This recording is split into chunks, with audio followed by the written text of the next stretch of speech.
Shalom, Yashala, Shalom. First and foremost, I want to give all praise, honor, and glory to the Most High Yahweh.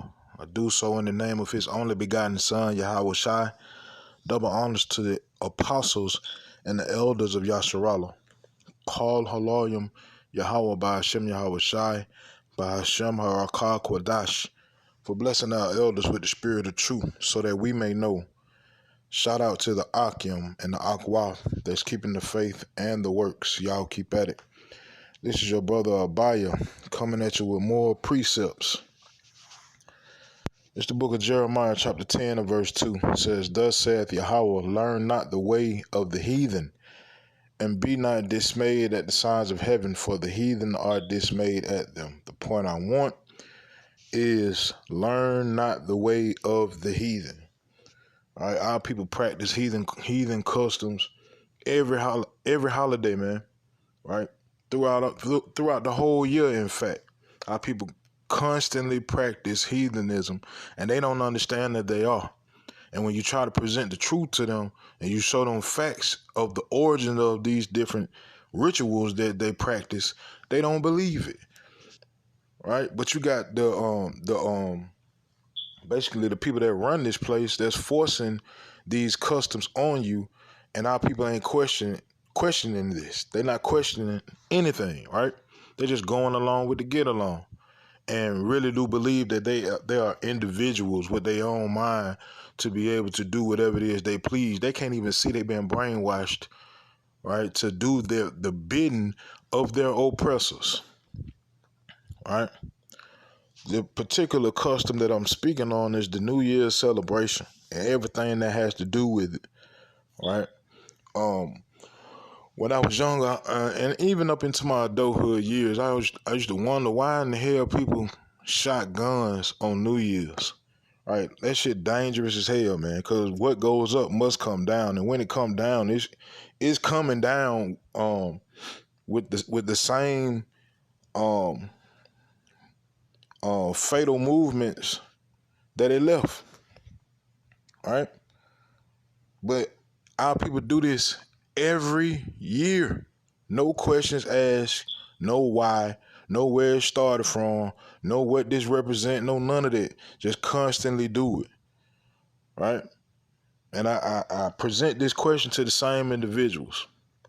If, I don't know, if your boss told you to do a Satan ritual, a Satanistic ritual, would you do it? If it was blatantly Satanist, right? You walk into the break room and, you know what I mean, there's a big ass pentagram on the middle of the floor with candles lit everywhere, and everybody had masks on, draped in black robes with no light coming in. Would you go and do that practice? And the majority of the people, say no. But you do that and you don't even know it. You can't see the pentagram because it look like a Christmas tree, or it look like fireworks, right? Or it just looks different. You can't see the candles, right? Because like I said, it look like fireworks or something like that. You can't see the ritual, but you involved in the ritual. These things that you practice every holiday that you cannot explain why you do it. You are involved in a ritual, right? So this is an article entitled The Origin of Shooting on New Year's, right? It says, as it is practiced in modern times, the New Year's shoot is thought to be a combination of English and German folk customs, but it primarily grew out of the German tradition of shooting guns to ward off evil spirits. And one incarnation of the tradition, the shooting of witches, boys in certain parts of Germany, would stand in a circle on New Year's Eve and fire 3 times into the air. The Pennsylvania Dutch at one time shot among their fruit trees on New Year's Eve to ensure a good harvest. So they was doing this to, appease their gods, to allow them to have a better year to come. All right? The average individual on New Year's today, They shoot just to be shooting, but they don't understand that they are following a ritual, an ancient ritual. Whether your mindset is on, I'm doing this for the ritual or not, you're practicing the ritual, right? And you do it just like the New Year's resolution, right? New Year's resolution comes from Babylon. It comes from Babylon, right? The origin of making New Year's resolution is from the Babylonians, right? They made promises to the gods in hopes they'd earn good favor in the coming year. People still do that to this day and don't know why or where it come from, where it came from, when did it start, why we do this. And then as the year progresses, your year trash. And you wondering why your year trash. You've been trying to stop smoking for 15 years now. Every so-called New Year, you say, well, my New Year's resolution is I'm going to start smoking. And you might even pick up even more smoking, right? That's because you're not understanding. You're worshiping a God. Script says you either serve the Most High or Mammon. You can't do both. So you either serving Yahweh B'Shem Yahweh Shai or you're not. Whether you know it or not, whether you can physically say that you are or aren't, you are, because you're going through the motions, right? You're doing what the pagans do, so you're worshiping their God, right? Let me see. Well, that's all I want out that article for real. Actually, let me read a little bit more. Let me see. Says shooting in the new year, although thought to have been more widespread in North Carolina, because this particular article is based in North Carolina, or North Carolina's history, right? It says during the colonial and antebellum eras, right, the Moravians complained about the observance. Is a ritual that by 2006 had died out completely, except in portions of Lincoln and Gaston counties. In this ritual, descendants of German settlers welcome the new year by traveling from house to house, chanting and firing black powder muskets. The shooters begin their annual tradition at the stroke of midnight on New Year's Day. One man designated the crier calls Hallel 3 times to alert those in the house, and then gives a rhyming chant of uncertain origin. That's how far back he goes, right? But if the New Year's resolution go to Babylon, shooting, right, or setting off some form of fire for this event has to go back to Babylon as well, right? But it says of uncertain origin, the chant is part sermon and part good wishes for the coming year, right? Just like the New Year's resolution, right? Says it has been said to resemble speeches in English murmur plays following the chant. The shooters step forward one at a time to fire their muskets, loaded to make the most smoke and noise possible. The guns are fired from the hip at knee level. Right. Once all have fired, the shooters are ushered into the home for coffee and food. What else do you do on New Year's? Don't you eat? Right? Everybody eat, you shoot your guns and all that. You don't understand. You are in a ritual. Your enemy knows who you are. And they know full well, just as long as you are not serving Yahweh, they can do whatever it is they feel like doing to you. And nothing will happen to them for real, for real. Right? But the Most High said enough is enough. That's why he allowed a remnant of his people to be blessed with his Holy Spirit to understand his word. Because this place done, man. If the Most High didn't do that, this place would never stop. Right? Real talk. We wouldn't even be here because your enemy wants you dead, man. They show you every day of every year. Right? Especially on the holidays. All right, but let's go into script. Okay, so this is the book of 1 Corinthians chapter 3 and verse 19. It says, "For the wisdom of this world is foolishness with power. For it is written, He taketh the wise in their own craftiness." All right? The wisdom of this world is trash. Got you doing stuff you have no idea what you're doing. You just doing it just to be doing it. Right? You ask a Hebrew Israelite why they keep Sabbath. All right, why they keep all the high holy days, they can show you why. They can show you where it come from. They can show you the event that it's around. Right? But your average so-called black man, Hispanic man, Native American man, shit, and everybody else on the planet, 9 times out of 10, they can't tell you why they do what they do. They can't tell you why they celebrate a birthday or why they celebrate Christmas or New Year's or Valentine's Day. They can't tell you the origin of none of these things. They can't tell you why they do it. They can't tell you none of that. Only thing they can tell you is it's a tradition.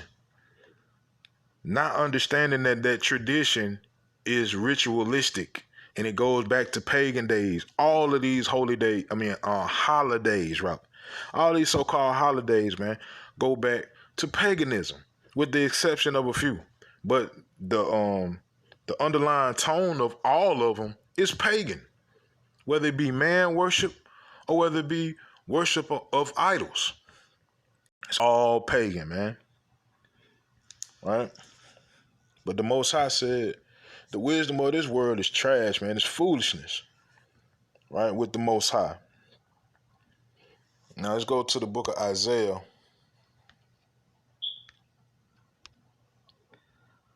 Let me see. Isaiah 28 and verse 15. Because a lot of our people have made a covenant with death and they don't know it. Right? Isaiah 28:15 says, "Because ye have said, we have made a covenant with death, and with hell are we at agreement." They can't see that. They just think they individuals in this modern day age of so-called 2022, where, we just need to leave the past in the past, and today's world is about everybody coming together and uniting for one cause. Man, how dumb are you? How is that the truth? When you still got ghettos and hoods that exist. You still got the same oppression, it's just in a different form. How in the hell is this world about all humanity, you know what I mean, coming in one mindset of love? How is that possible? All right, we got to deal with reality, man. Get out of fantasy land. Get out of your imagination and deal with what it really is. This is an evil ass world. If you good in this world hates you. You can't be good in this world and operate in this world, because it'll eat you alive, man. Right? I'm talking about from the business aspect to the relationship aspect, right? To just everyday happenings in this place. It's wicked as hell, right? And the reason why is, read this again, Isaiah 28:15, "Because ye have said, we have made a covenant with death, and with hell are we at agreement. When the overflowing scourge shall pass through, it shall not come unto us, for we have made lies our refuge, and under falsehood have we hid ourselves." We're living in the land of lies, man. The earth is given into the hand of the wicked. The wicked are estranged from the womb. They go astray as soon as they be born, speaking lies. And our people want to cling on to this fake ass world so bad, and they don't even know why, right? They can't see that they've been programmed to sign that contract with death. Because at the end of the day, you're going to have to pay for your life, man. You're going to have to pay for the seeds that you sowed on this earth. You're going to have to reap that. All right? Let's see, Proverbs 14 and 9. It says, "Fools make a mock at sin, but among the righteous there is favor." When you show um people that don't know, when you show them what it is for real, they mock you. As though you just made this information up out the blue. As though you sat down and just said, you know what? I got a problem with, these different holidays. I'm finna make up a whole narrative and I'm gonna tell everybody this fake ass narrative that I just made up so that they can stop. No, this is the truth that is being shown to you. And when fools hear the truth, they make mock at what they're doing. They make mock at the sin that they're committing. Like, man, it ain't that deep, man. They ain't doing nothing but eat. We don't even do it for that reason, man. We just get together for the kids, and you know what I'm saying? Well, I ain't seen my people, and so, nah, bro, no. Hell no. All right? You can cover it up. You can put all kind of sugar and, syrup and all that good stuff on top of it, but at the end of the day, at the bottom of all that sweetness is still shit. Right? Script says, fools make a mock at sin, but among the righteous there is favor. Let's go to verse 24. It says, the crown of the wise is their riches, but the foolishness of fools is folly. Right? Meaning, a wise man cares more about wisdom than any other thing on this earth, because to know is the real treasure. To know who you are, to know that you're a part of a people that the Most High chose to be separated from everybody else on the earth to be his people.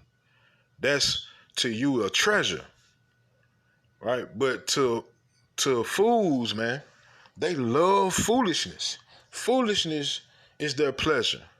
And they don't understand that it's also your folly, because ultimately it's going to end up in your death. How many people get killed on New Year's? Right, for going to these different parties and or just being out and about trying to enjoy the so-called New Year's atmosphere. Bullets coming down out the sky. All right, I'm talking about literal death, man, is what you celebrate. Right, but hey, that's your pleasure and that's your treasure. Let's go to the book of 1 Peter.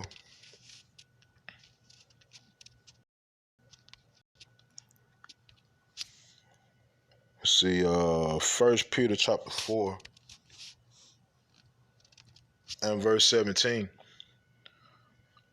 Now, of course, if you're involved in these days, it's a strong possibility that the Most High judge you off top at that moment. But at the end of the day, we are more so speaking about Judgment Day, right? We're speaking about that last pass or go. And the Most High said when he starts, and to be real with you, he already started. Judgment has already started. Look at all these different rappers that have been killed, right? Look at all these different individuals that got caught up in mass shootings or, unexplainable rants of rage, right? That land people in the grave. Different people getting killed off of linking up over social media for the wrong reason, man. Look at the world, man, and you can see it. But that's only if the Most High gave you the eye to see and the ear to hear. If you don't have that, it's just normal to you. It might be bad, but at the end of the day, you in your mind, it's gonna get better. It's okay, but it's not, because this place is coming down, right? But this is the book of 1 Peter chapter 4, verse 17. It says, for the time has come that judgment must begin at the house of God. And if it first begin at us, what shall the end be of them that obey not the gospel of God? And if the righteous scarcely be saved, where shall the ungodly and the sinner appear? The Most High say he going to start with his people first, the people that he loves so much, that he gave his only begotten son for. Them same people who turn around and spit on the son and everything that he did. Don't even believe in him. Don't believe in the word, none of that. Most High says it's going to start at the house of God. It's going to start with Yasharallah. Then it's going to go to everybody else. Then also it says the righteous will scarcely be saved. So the individuals that are really trying I'm about really trying to do thus saith Yahweh, all in faith, will barely be saved. Says, where shall the ungodly and the sinner appear? Man, you doomed. Cause you signed that covenant with death. Your signature is printed on the contract in blood. Right? All our hands had blood on it. But the only thing that can take your signature off that covenant is coming back to the original covenant that you made with the Father, Yahweh B'Hashem Yahweh Shai. All right? Now, let me see. Let's go to the book of Judges. Judges 10 and 14.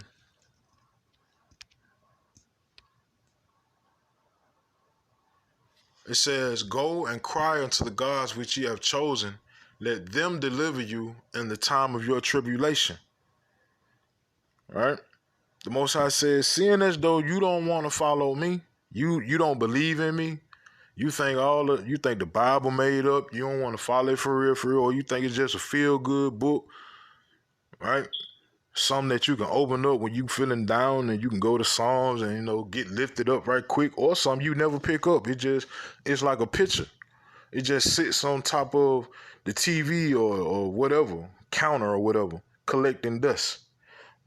The Most High says, seeing as though you not choosing me as your God, when I unleash my wrath on this earth, let the gods that you chose save you.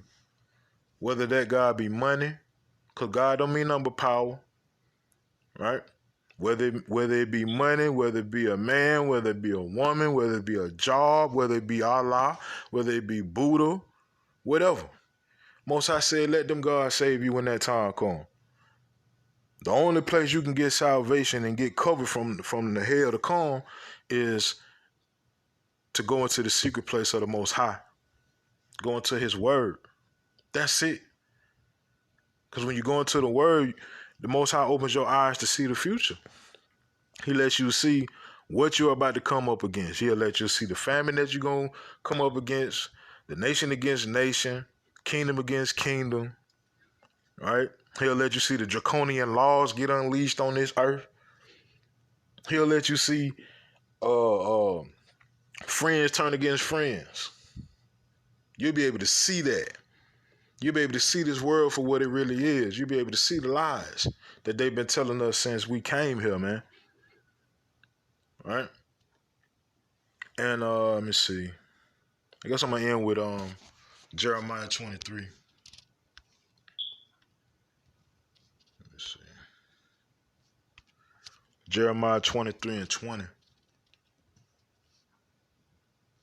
Says, the anger of Yahweh shall not return until he have executed, until he have performed the thoughts of his heart. In the latter days ye shall consider it perfectly. All right? It's gonna happen. You got the men of the Lord that's telling you, right? The Most High got his voice back on this earth, right? Alarming the people that it's finna get real. And every year that alarm gets louder and louder because the events get louder and louder.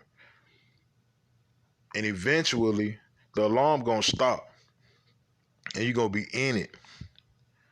And hey, like we just read, Most High said, let them gods that you made gods come save you when that time come.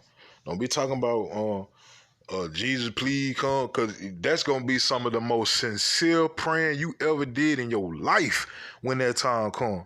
And the Most High is not going to hear you. Script says, he that turneth away his ear from hearing the law, even his prayer shall be an abomination, man.